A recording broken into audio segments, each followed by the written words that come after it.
is for folks who haven't been using the Composing Think Aloud very much, want to know more about what it is and when you do it, and what it looks like across different grade levels. And you have like a pink sheet, a handout that has the moves and descriptions of the Composing Think Aloud on one side, and then just notes that you want to take about the different moves of the Composing Think Aloud on the other side. The PowerPoint that I use or will be using has been put together just for this, just as an overview session. It will be posted online afterwards as part of the Every Child Reads Poem handouts as usual.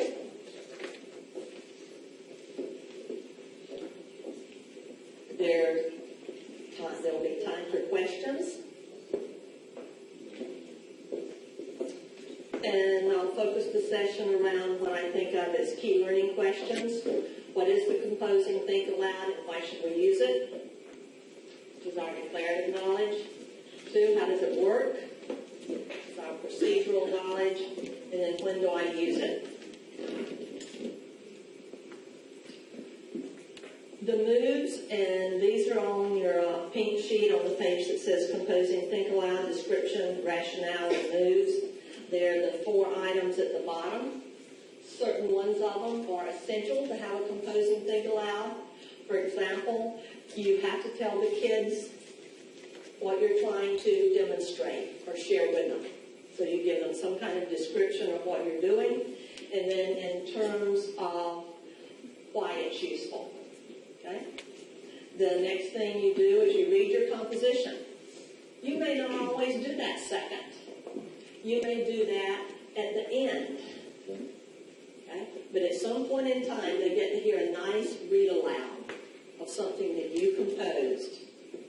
And at every grade level, it gives us one more chance to model fluency, one more chance to teach vocabulary, one more chance to teach science or social studies or health or whatever content we're teaching. But the general order often is the introduction, what is it? Why do you use it? You read your composition, and then you share with students in number 3 how and why you put these ideas together. And then not with every Composing Think Aloud, but with many Composing Think Alouds, you go as far as having the students do their own. That's just our gradual release of responsibility. First you do it, and then with some students, sometimes it might be first graders, third graders, fifth graders, you may do the second one together. And then you may have the students do one collaboratively next, working as partners. And then they will do their own independently. That's up to you and to your students and what they need. If they need that much scaffolding, you provide that much scaffolding to help them be able to do the Composing Think Aloud on their own. The major thing that people forget on this move right here is that it's not just the written product. It involves the students sharing their thinking on how they put it together, because that's what gives them metacognitive control of it, not just the written product. If you'll take a minute now and just read what's in the box under Composing Think Aloud, description, rationale, and moves.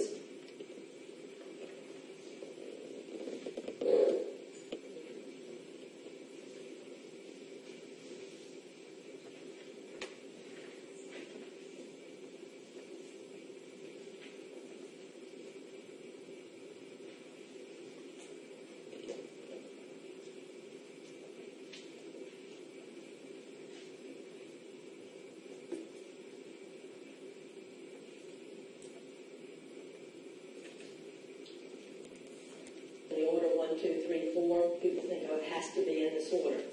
Well, let me just reiterate, you can do your read aloud at the end.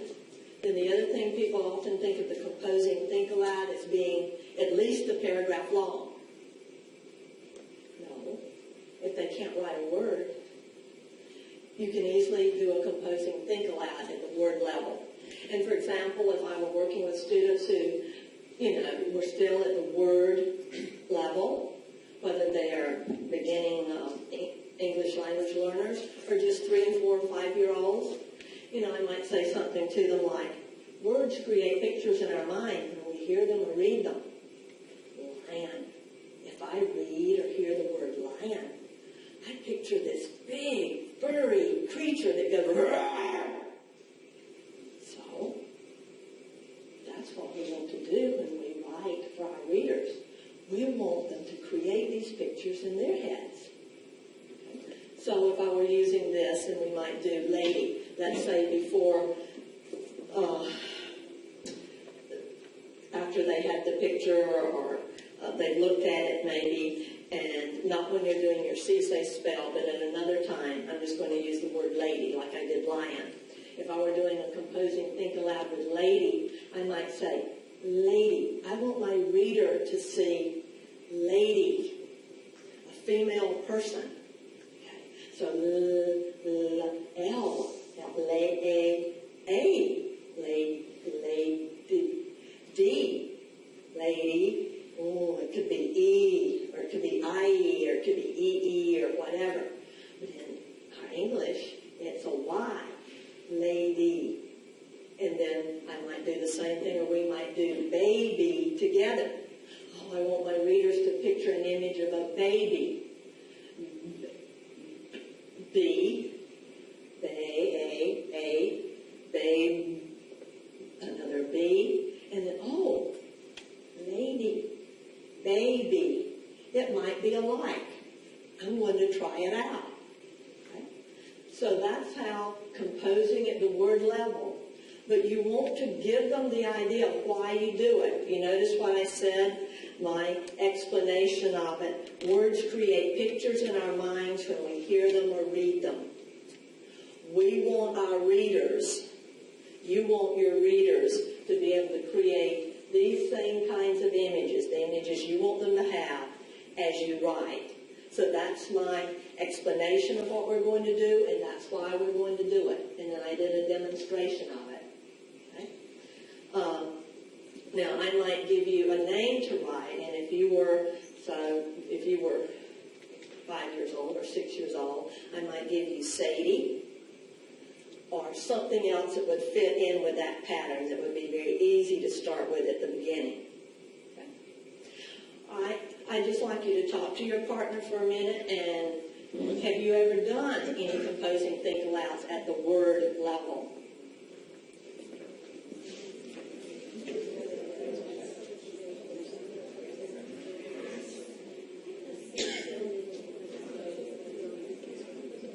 All right, questions, thoughts? Do you see how you could do something similar with older students with root words and prefixes? You wouldn't be sounding out the words. You'd be focusing more on the meaning of a word, like colony, and how you might change it to colonize, how you might change it to colonial, to colonizing. You would do the same kind of thing, helping them focus on the root and how you build from the root. It would still be at the word level, but playing off that root to create a number of other different words. Okay. Now, let's go to the sentence level. Let's say your students are still learning to write sentences, or let's say that many of their sentences are simple sentences. Sense of sentence is very difficult to teach. Because, how do you really tell students what a sentence is? I mean, you can't really say it's an independent clause. I mean, not if they're 5, 6, or 7 years old, and sometimes not if they're 15 or 16 years old. That's not very helpful. And you could even say, well, it always has a noun and a verb, and then they'll find some that don't, that are still considered sentences. So the sense of sentence is very complex. So you can think about it whether you're teaching very young students, or whether you're working with older students and all their sentences are simple and you want some sentences, not just because their sentences are boring. You want some more complex sentences because that's an indication of how well they can connect the ideas in science or social studies or math. The ability to write a good complex sentence that reflects what they're learning is an indication of their knowledge in science or social studies. Okay? So let's play with some that we might come up from with this picture. I might say to my students something like, when you look at that picture, the picture you were just looking at, what do you see? What stands out? We're going to think about what's the most important thing in that picture. And when I say that picture, just hold this picture in your head. Okay? Because that's the one I would be talking to them about in this little example. Okay? So what stands out the most? Well, when I look at that picture, what stands out the most is like who and where. The woman holding a baby in her arms is at the market. Okay? The woman holding a baby in her arms is at the market. So when I look at that picture, that's what stands out the most to me. I see lady, or in my case, I think woman, baby or child, and market. So in a sense, I think of who and where. So that's what I put in my sentence. The woman, well, she's not just there by herself. To me, it's sort of important that she's holding a baby in her arms and where she is at the market. So, are there other ways that we could write that sentence? Yes, we could say the woman and baby are at a market. That would still be a correct sentence. The woman and the child are at an outdoor market. The woman holding a baby in her arms is at a busy outdoor market in Kuala Lumpur. And what I'm doing now is the more you actually know about the picture, the more information you have, the more knowledge you have. Can you see how it's just added and added, okay, to what you would say about that particular picture? Or if you happen to know the people, as I know the people, you might write Malia holding Joshua in her arms is at the busy street market near their home in Kuala Lumpur. So one reason people who study writing say that students don't write very much is they don't have very much to say about the topic, about the content. It's one reason it's so nice to have science experiments along with reading about science and reading nonfiction. If you're doing them both, then students have more to say. Same thing in social studies. If they're conducting interviews about their community and also reading and studying about communities, when they come to write about community, whether what it's like, or the culture there, the belief systems, or the structures, the environment, the plant life, whatever, they have more to say about it, and that comes out in their writing. But you notice that if we go back, all of these are good sentences. If I were working just right here, I'd be working with my students. You know, as I said, what we were going to do, okay? And in this case, focus on the most important things. And I thought about them in this pictures, who and where. And then I shaped a sentence that would do that would tell who and where. And then just for the benefit of just sharing this with you, I put in a number of other sentences so that we could talk about the different levels of information. The more knowledgeable students are, or a person is about the content, the more you can bring to bear on it. Okay? All right, say something to a partner about using composing think alouds at the sentence level and when you would use them.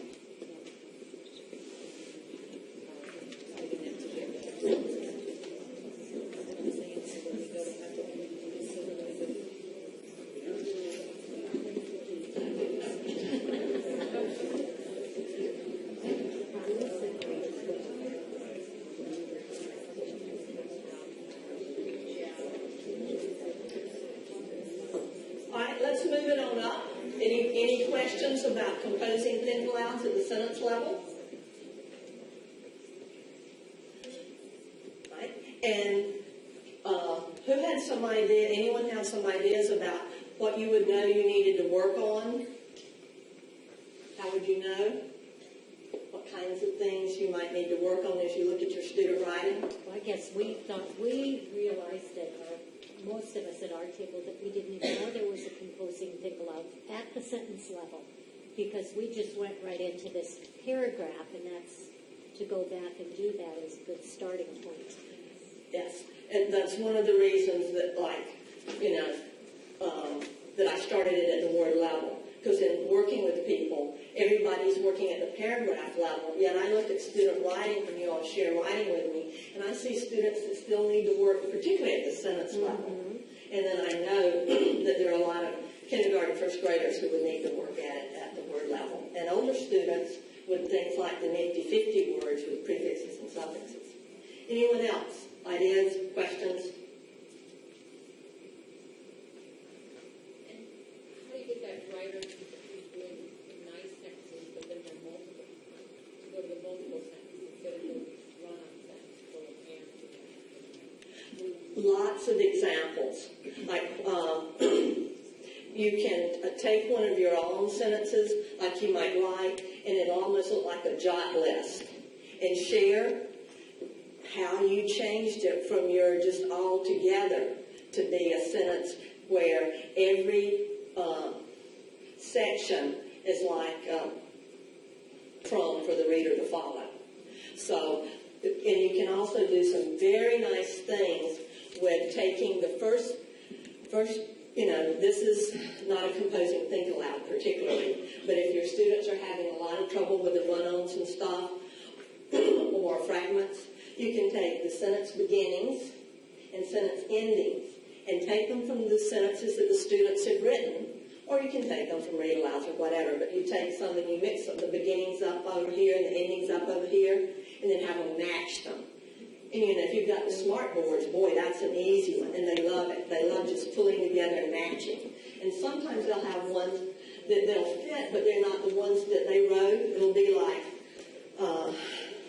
the fire truck is at the fire truck, and then the other part would be, is in front of the school building. Well, I saw some kids week before last, they matched it instead of that way. The big dog is at the front of the school, because the big dog went with another one of their sentences, but they loved it. So that sort of helped them get the sense of, which these parts, what I mean, you can call them this complete subject and complete predicate if you want to, but what you're after is helping them get a sense of what makes a sentence. So you can do those kinds of activities along with lots of modeling of how you look at your own writing and change something. Other questions? Thoughts? Now we're going into it at the composing think aloud at the paragraph level using student sentences. These are sentences that they have generated. And I believe, let's see, okay. I might start, this would be my, move one, talking about what we're doing and why. And say we're going to work on writing descriptions. And descriptions help our readers see, hear, smell, taste, or experience something. So that's what I would say to my students as part of move one. Now with my students, we would have classified the sentences, and I would have selected a group of sentences to write about, and I would tell my students why I selected this category of sentences and what I'm going to do as a writer, and then share my paragraph. So that would be part of how I did it. That would be like part of number 3. Because for nonfiction expository prose, that group of sentences that students put together, they should all fit under one topic. Okay? So classification of the sentences is a bedrock skill for paragraph organization of expository prose. To do a very simple one, say in the photograph of the elephants at the watering hole that many of you have seen. All right. One group of sentences may be about the elephants' bodies. Another group of sentences may be about the water hole. Another group of sentences may be about the environment. Okay? And so each one of those groups chunk up into a paragraph. Okay? And then you may need, if you were writing a multiple paragraph piece, you might have to put transition sentences in. Okay? And you would just talk to your students about why. Okay. Then you would share with your students how you put it together, and then students would put their own paragraphs together, or you might do it together, or they they might do it with their sentence strips first, or students might do it independently. All depends on where your students are. Okay, let's look at how this might look. This is from a photograph, and these are real student sentences from a kindergarten. And the photograph was 2 children at the table preparing breakfast. And there were 24 sentences in this sentence set. And one of the groups put together is this group right here, and I'll give you a minute to look at them.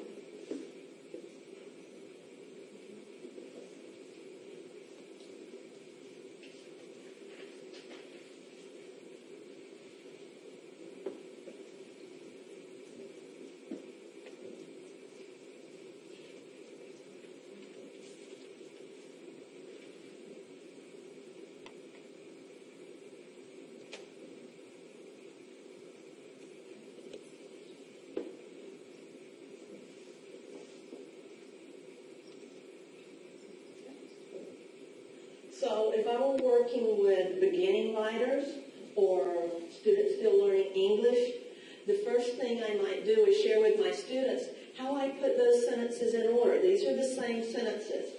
And when I looked at that photograph, what stood out to me was children at the table preparing breakfast. So that's what I wanted to write about first, because that was the most important thing. And then I thought about, now, which sentences could I put in order to share that with my readers? So I thought, I'll put first the sentence about children are eating at the table. That tells who and what is happening. And then, I don't know that I would say fixed breakfast, but anyway, I'm using the students' sentences and trying to keep as close as I can at this level to what they're saying. So what are they doing? They're using their hands. You can see the little girl is obviously cutting butter, and the little boy is pouring cereal into a bowl. So the next thing that I think is important for my reader to know is the kids are using their hands to fix breakfast. And I think, well, I'm going to tell what the girl is doing, what the boy is doing, and then end up with what they're drinking. So I put next in my, just putting my sentence strips in order. That's all I'm doing, putting my sentence strips in order. If you're using paper strips, if you're using a smart board, oh boy, you can just whiz them right around so students can see the order you're putting them in as you're talking about. Okay. Then, this is my paragraph, and I would read it to the children, to the students. Children at breakfast. The children are eating at the table. They're using their hands to fix breakfast. The girl is going to have bread and eggs. She's cutting the butter with a knife, and eggs are on her plate. The boy is pouring cereal into a bowl. She has orange juice in her glass, and he has milk in his glass.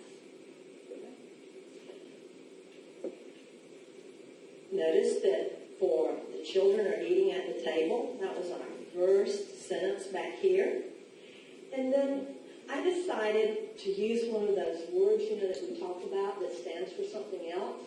Like this time, instead of saying the kids, I wanted it to go back to the children. I decided to say they, because that's one of those words that means more than one.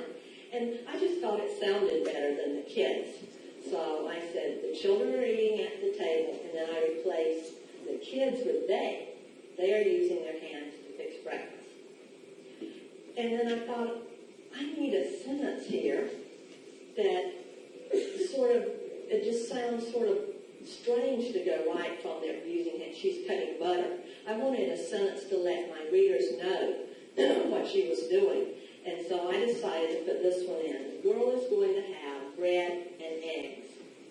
Then I decided to put 2 of your sentences together about what the girl was eating. I said, she's cutting the butter with a knife, and eggs are on her plate. Both things in terms of what she's eating. Now we're going to talk about what the boy is having for breakfast and what he's doing. The boy is pouring, and I decided to put pouring because I know we had pudding. But when I looked at the photograph, he's pouring it, and I can see it coming down. So I thought pouring made a better picture for my reader of what was really going on. So I put pouring cereal into a bowl. She has orange juice in her glass, and he has milk in his glass. And I decided to combine these two in terms of what are they having to drink with their meal, and to put something for each of them in there at the end of my paragraph. Then what I would have the students do, of course, we would take one of the other categories. It might be about the kitchen. There were two other good categories in this, and we would maybe start by just putting our sentences together in order. Okay? So, say something to a partner about using the composing think aloud with student sentences or student ideas.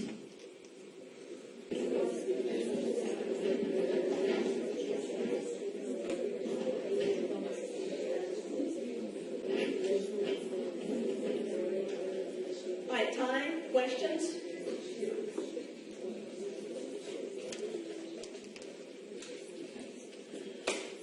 All right, last demonstration.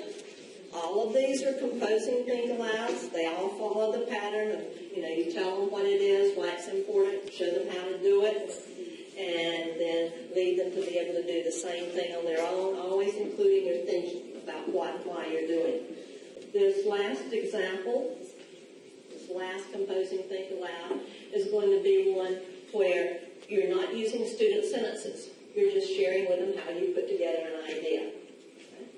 You might start, your number one might look something or sound something like this. Today we're going to continue working on describing, helping our listeners and readers see, smell, touch, taste, hear, or experience something. Each of us has an animal we're observing and recording information about.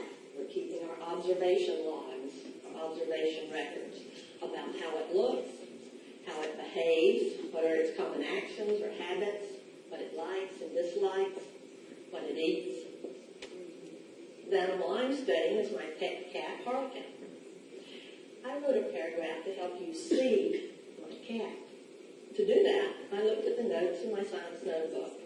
And here are some of the entries I wrote describing Harlequin.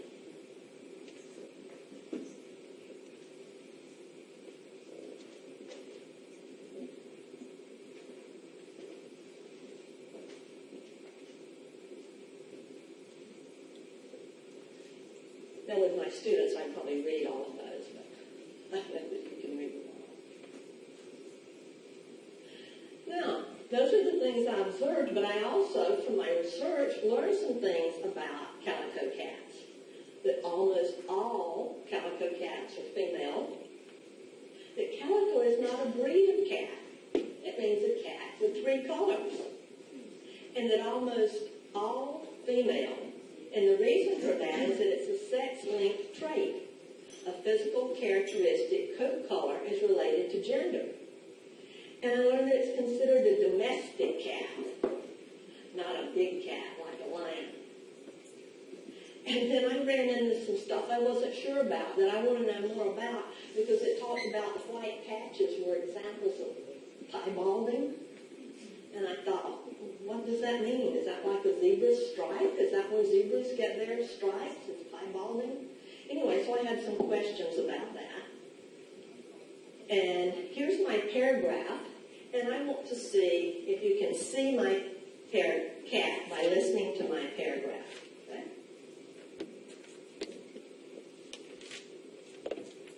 Harlequin, the calico cat.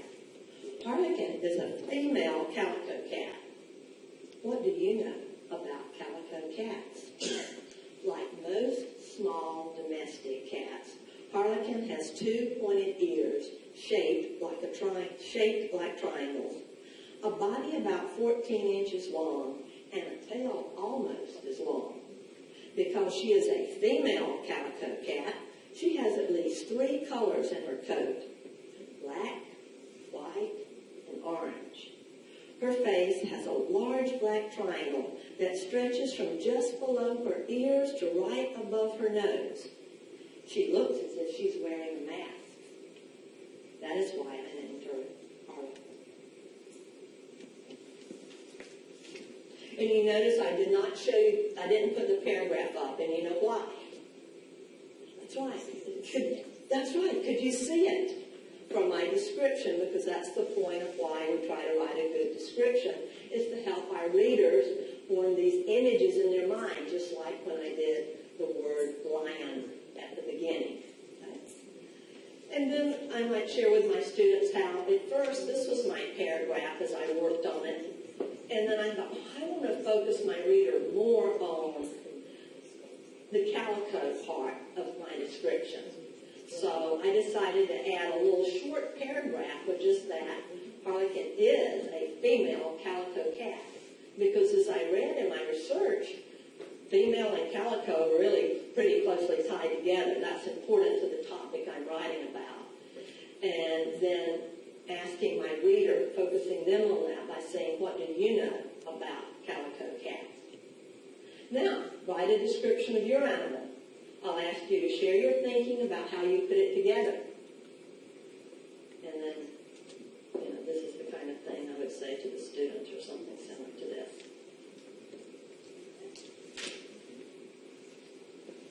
Well, before we, go ahead and do that. Say something to your reader about this.